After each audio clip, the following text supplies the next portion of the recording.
Welcome to the Therapist Burnout Podcast, episode 61. Hey, therapist, welcome back to the program. Today, I am talking with you about friendships again. So, I talked last week about, hey, therapist, you need a friend. And I wanted to kind of riff off some of the posts and responses that I got from you guys on LinkedIn and also from the email list. So, yeah, I'm just going to go do that. And I'm going to give you a little bit of a preview for March. So, I will do that. Let me start with that. So, in March, I am going to start you off next week with a therapist interview. So, I have a guest coming on, and the name escapes me at the present moment, but it'll be there next week for you. Look forward to that. So, I know some of you enjoy when I have guests, and so I'll have that on. And then in March, so it is National Brain Injury Month, and I am a certified brain injury specialist. So I am going to do a little play off of overwhelmed brains. And so that's what I did for 10 years. I worked with people, and I still work with people with overwhelmed brains. It has been one of the through lines. Burnout has been a through line, overwhelmed brains has been a through line in my career. And I still write psychological reports for the school setting. So I definitely still work with folks who are overwhelmed. Yeah. So I will do that next month and go from there. I wanted to talk with you about a post that I put on LinkedIn. I'll just start by reading part of it. So, when I was a therapist, one of the hardest things to witness was loneliness. I'd encourage clients to find support in their own lives, but depression makes that feel impossible. And I don't know about you, but as a therapist, I felt like physiological depression was one of the hardest issues that I found to treat. And for most of my practice, I did not understand personally what it was like to have physiological depression until probably, mm, yeah, so 2019 ish. So not all the way through my practice, but I happen to have some of that happen coinciding with medical menopause, and that's fun. I keep saying going to do an episode on that, and let me think. I'll just do one. I got to figure it out what I'm going to do it. Yeah. So when you have someone with physiological depression, all the interventions that seem like, this seems like we know CBT is evidence based, especially for depression. So likely most of the time when I had someone who was depressed, I typically used a cognitive approach and would interweave that with other modalities, of course. Gosh, because just major depression, I just feel like doesn't happen in isolation, right? There's usually typically some kind of anxiety or trauma or other thing happening. Yeah, I don't think I've had one client that didn't have any other presenting issue than straight depression. Yeah. I certainly had clients because I was an EMDR clinician, I had clients with a single incident trauma, which was fun to treat because it's pretty straightforward. And that happened probably like 2 to 3 times most of the time. I feel like folks had more nuanced issues and, weaved in and out of modalities that I needed to use to target those issues. And especially when I worked with the brain injury population, because I'd have to target first, typically nervous system dysregulation due to their brain injury. And so I was really focused on helping them regulate, doing grounding skills, doing a lot of that phase 2 of EMDR, where I kind of help them with relaxation training, things of that nature. And then, if they need trauma work, then straight EMDR with modifications for that population, certainly. And then various other things like DBT, all the things, all the elemental Ps that we do. It's interesting because I started my practice in 2014, and that's right around the time of the smartphone. And I think we often, as adults, believe, and that's part of this posts, is that our adult friendships, and I talked about this all last episode. So check out the last episode where I had a number of resources on friendships, but I talk about this concept that Mel Robbins coined called the Great Scattering. And that's the slow drift away from friendships as careers, families, and life demands pull us in all these different directions that life pulls us.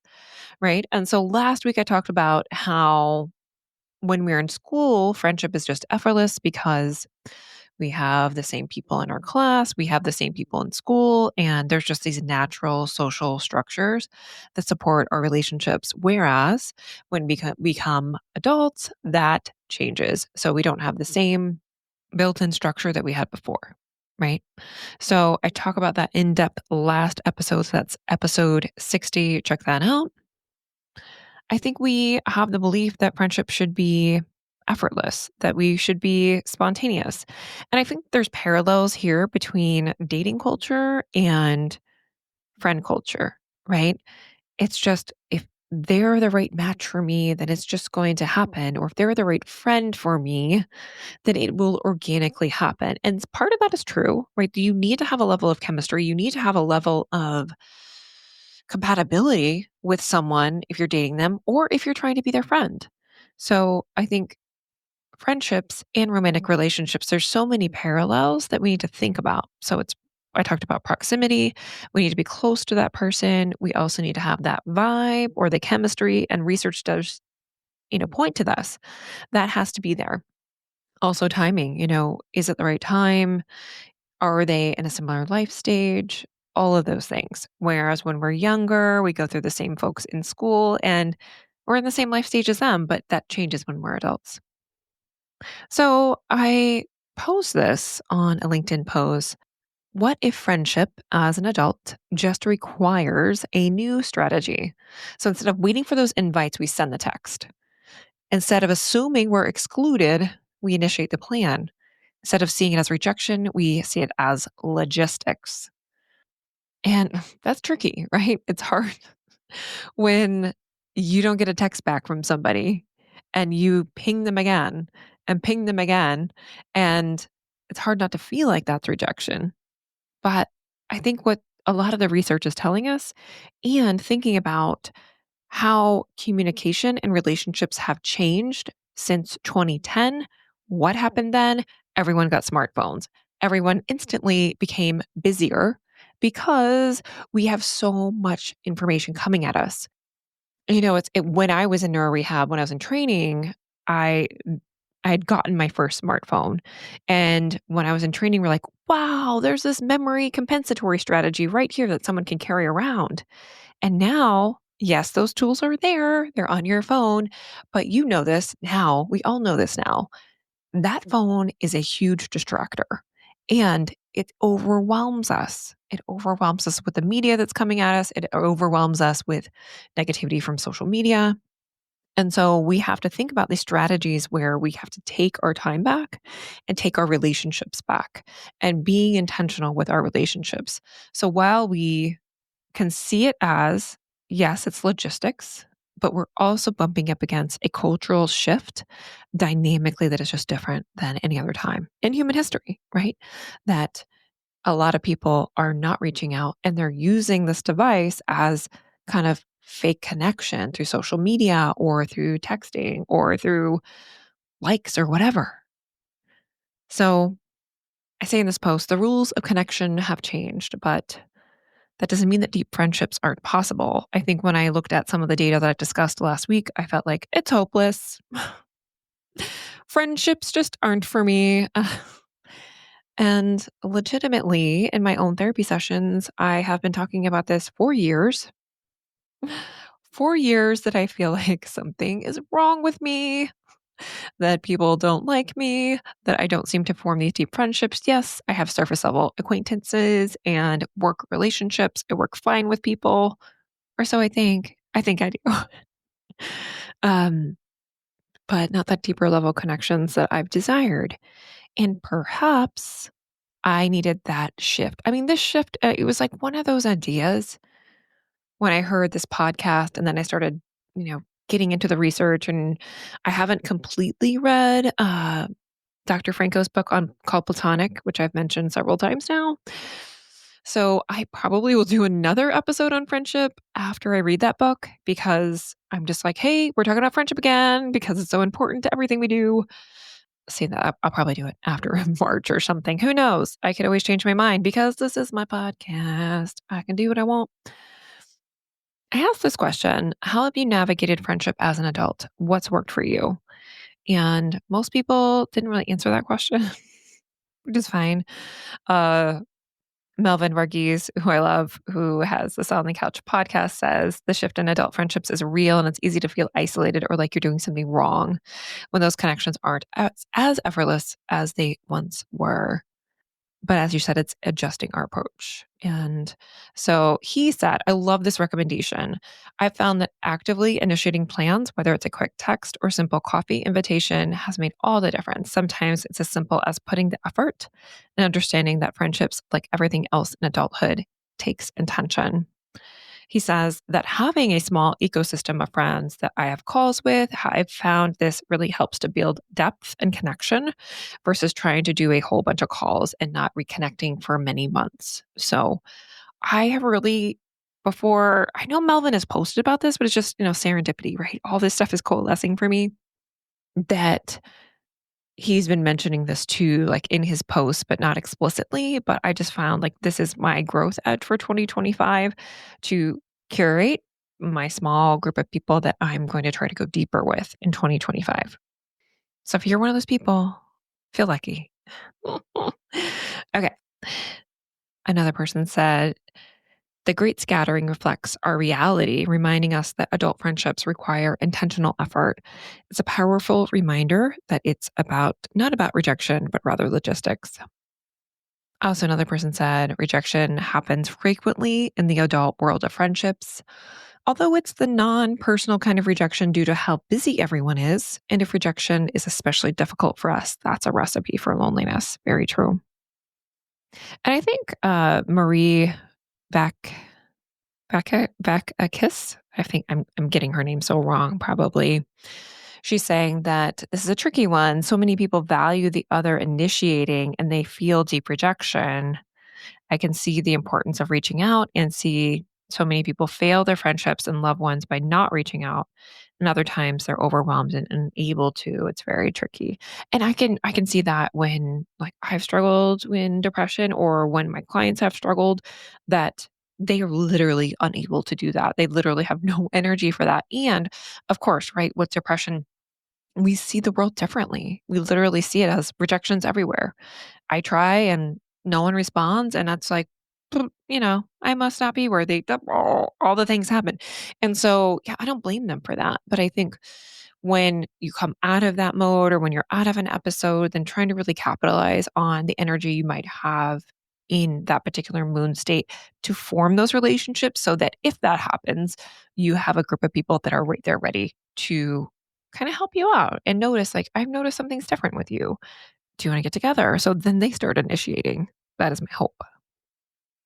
Another person said, I've been more intentional about using get togethers to build community. Invites include info on who else to invite and what we're trying to accomplish. I run regular queer community building events on a monthly basis with my nesting partner and friend. Another friend does a monthly third place weeknight dinner, which is for meeting new friends over a potluck. Very fun. And this person said, it's so real. After working in the field for 20 years, I felt I had to come to the end of the road. And what made it worse was realizing my family was making it all even harder. Coming back to it after being forced to take 3 weeks off to focus on myself is still a challenge. I continue to wonder if it's even still worth it. Heavy. Yeah.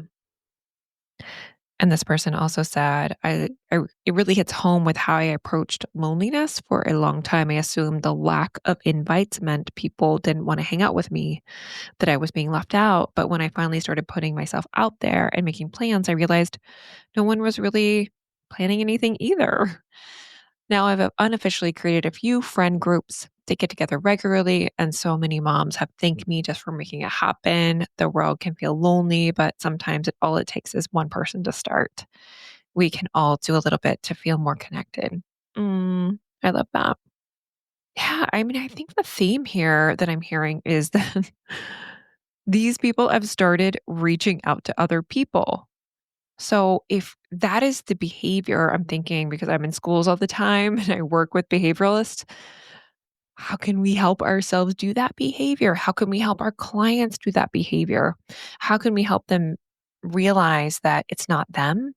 It's if you keep trying, if you keep going, if you keep creating and initiating that work that you're putting in is worth it. And I think it's getting over that rejection, which is huge, right? Rejection is normal. Like I think we are primed to not want to face a rejection, right? Because feeling rejected, made us feel like we're not in our group, we're going to be unsafe. And so it's helping them kind of work through what is that rejection for you and how can you help yourself regulate when that you feel that way when someone doesn't get back to you via text or whatever. I just spoke with one of my consulting clients this week about how they were initiating with a particular friend and they just started realizing this person, I'm putting all this energy in this one place with this one person, wanting them where the friendship really can't support me and her getting together very often anymore. So it really was reframing like, that's not going to be someone who's going to meet my needs right now. Yeah, maybe they can be on my periphery, but they're probably not going to be someone I get together with regularly. And I just have to be okay with that. It's not really about the rejection, it's more about their capacity because just life stage was very different from this consulting client that I was working with. So I just want you to take away from this that when we're working with our clients, when we're thinking about ourselves and our friendships, it's going to think about what is one thing that I can do to put on my schedule to text someone with a specific date and time. I would like to meet you for coffee at 11 or 10 on Friday. Which one works for you? And then that requires that person to look at their schedule and say yes or no, or to ping you back with another time. So just think through this intentionality and being very specific and concrete with the friends that you're thinking about. And going back to the last episode to think about what are those ingredients for friendships to work. So I want to put my efforts into people that are close to me in proximity, right? That I have really good energy with. They seem to like me. I seem to like them. And our life stage is similar. Like we run in the same circles. Maybe we are both retired or we're both, in that early kid phase or we're both, just out of grad school, whatever it is. So it's kind of a similar life stage that you're in. And it makes sense for you guys to get together more regularly. I leave you with that. So next week, I'm going to have a guest on. Look forward to that with Dr. Lisa Marie Bobby. And then I'm going to focus on overwhelmed brains in March and kind of a nod to any brain injury survivors. I might have an episode just on therapists themselves that are, you know, just a little neurospicy, right? So therapists who maybe identify as being a little neurodivergent. I like neurospicy, I'm neurodifferent. I work a lot with people who are on the spectrum, who have ADHD, who have dyslexia. And so I know that typically, if you identify in one of those groups, that you might get overwhelmed more easily. So, information coming at you and also potentially processing your sessions might be a little more challenging. So, I might do an episode on how to help your brain regulate more. So I will draw on a lot of the work from Cal Newport and also my time working in neuro rehab. So I'm excited to bring you guys that in the month of March. Certainly stay tuned in and just how to take our time back because modern life is hard. It is hard, y'all. So I look forward to bringing you that. Have a great day.